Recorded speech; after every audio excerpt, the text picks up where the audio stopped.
বাবে মাকৰ গৰ্ভত থকা সন্তানটোক কেনেকৈ মৃত্যুৰ ভাবুকি দি দম দি ব্লেকমেইল কৰি মাকক পেটতে নষ্ট কৰিবলৈ বাধ্য কৰাইছিল আৰু নষ্ট হোৱাৰ পিছত মাকক কেনেকুৱা ধৰণে মানসিক হাৰাশাস্তি কৰিছিল আজি মই সকলো ক'ম। হয়তো শুনি আপোনালোকৰ বুকু কঁপি যাব। মানুহ ইমানো নিষ্ঠুৰ হ'ব পাৰেনে?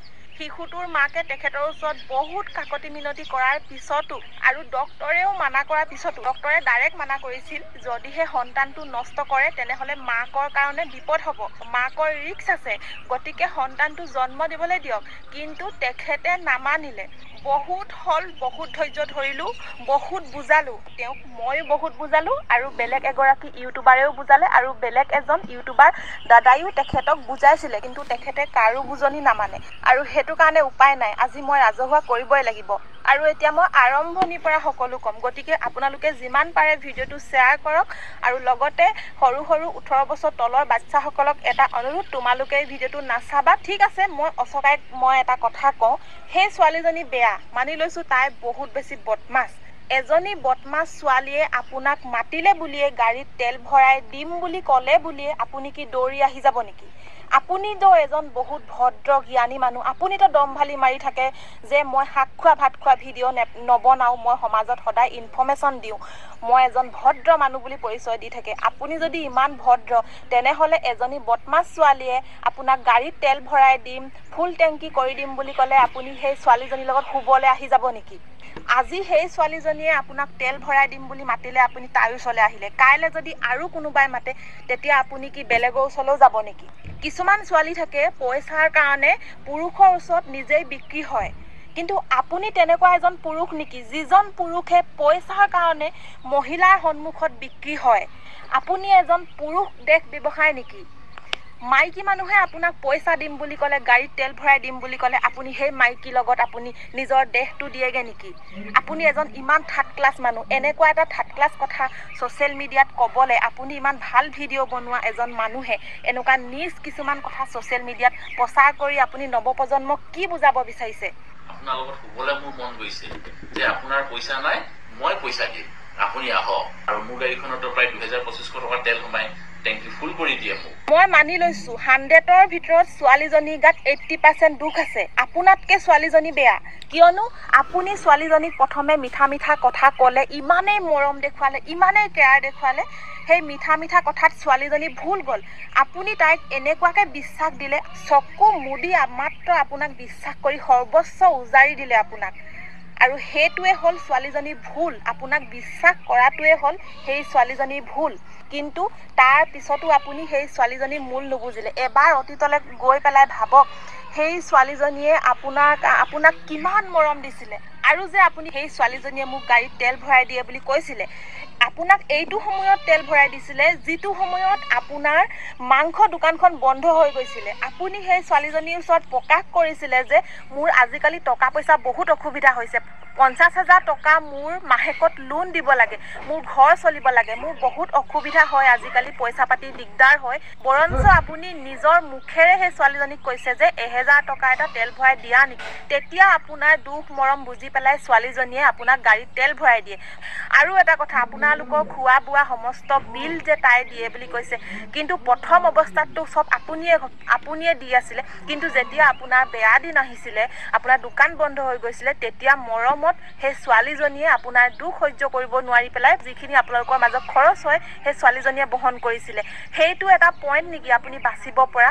আপুনি যে ইমান ডাঙৰ এটা অপৰাধ কৰিলে, এটা দেৱ শিশুক যে পৃথিৱীলৈ অহাৰ আগতে আপুনি যে মাৰি পেলালে, হত্যা কৰিলে, তাৰ তুলনাত সেই ছোৱালীজনীয়ে যে আপোনাক পইচা দিলে সেইটো বেছি ডাঙৰ ভুল নেকি?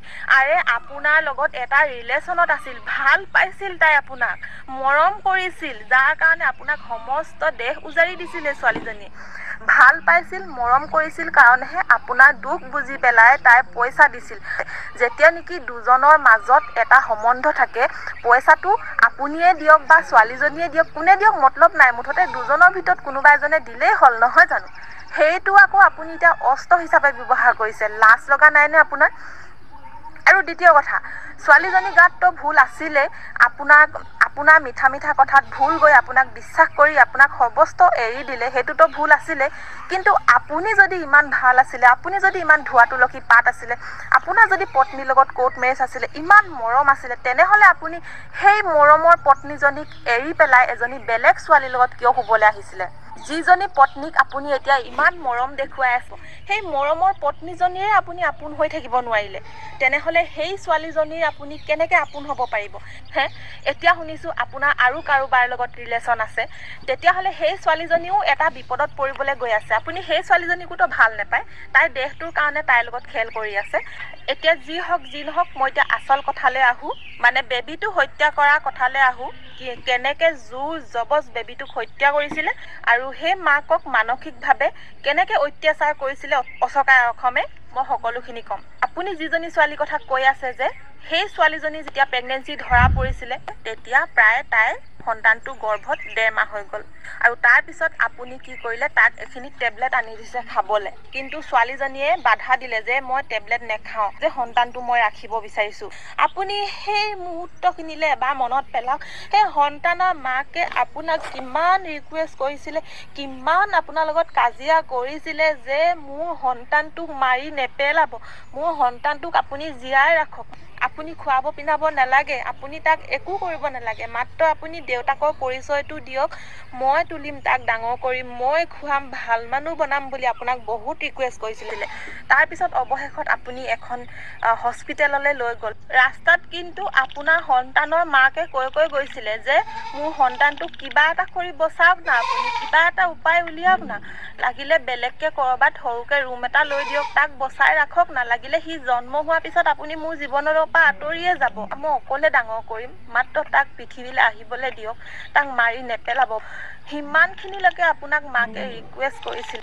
আপুনি তেতিয়া গাড়ীত তাইক এটা ঠাইত ৰৈ পেলাই কি প্ৰতিশ্ৰুতি দিছিল আপুনি ভাবকচোন। আপুনি ভাবক তাইক কি প্ৰতিশ্ৰুতি দিছিল আপুনি।